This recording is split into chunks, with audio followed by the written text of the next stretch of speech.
আচ্ছা কোনছে আল্লাহ বড় না মানুষ বড়? ধরো গাদা, তুই কার হাতে কার জোড়া দেশ? কোড়ায় আল্লাহ আর কোড়ায় মানুষ। যেটা কবার কইছে ওইটা কন। আল্লাহ বড় না মানুষ বড়? আল্লাহ তো বড়। আল্লাহ বড়, তাহলে আল্লাহর কথা না হইনা মানুষের কথা শুনেন কে?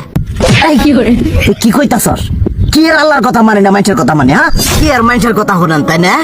আমনে যে ওই দিনকে ডায়াবেটিসের রোগ নিয়ে যে হাসপাতালে গেলেন, ডাক্তার আপনারা কত কিছু খাবার না করলো, সব কিছু না খাই এখন চলতেছেন। তাহলে আল্লাহ যে আপনারা কইছে যে হারাম খাবার না, সুদ খাবার না, কই আপনি তো কাম কাজ বাদ দিয়ে এলাকার আমাদের টাকা পয়সা না গায়ে খালি ওইলে দিয়েই খান, নিজেরা টেও হালাল ভাবে কামাই করেন না, ওই সুদ তো না কটা টেয়া করে লাভ আহে ওইলে দিয়ে দিয়ে চলেন আর পেট বড় বানাইছেন। শুনেন একটা কথা কই, হারামের কোনোদিন আরাম নাই।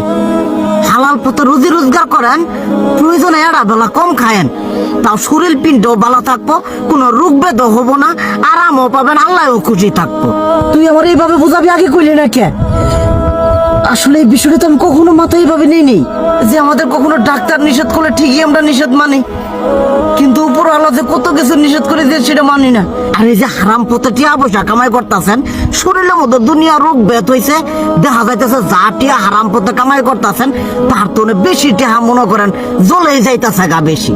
আজকের পর থেকে আমি আর এই হারাম সুদ খামো না, আমি হালাল পথে চলবো, হালাল টাকা পয়সা ইনকাম করবো। এতে করে যদি একবেলা কমও খাইতে হয় তবুও খামো, তবু আমি আর এই হারাম পথে চলবো না। আচ্ছা ঠিক আছে।